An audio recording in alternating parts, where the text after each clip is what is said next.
to PC shortcuts. Save your time. Too many apps open? Just click Windows plus M. All apps will be minimized. Open any app from taskbar easily. Click Windows plus 1 to open first app from taskbar.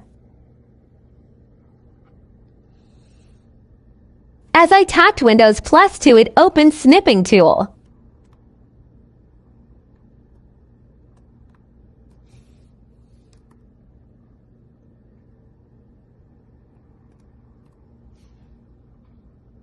Similar way, you can open up to 9 apps from taskbar.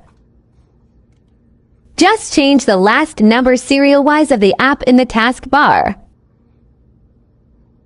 As here I tapped Windows plus 3, my Ms. Word has opened.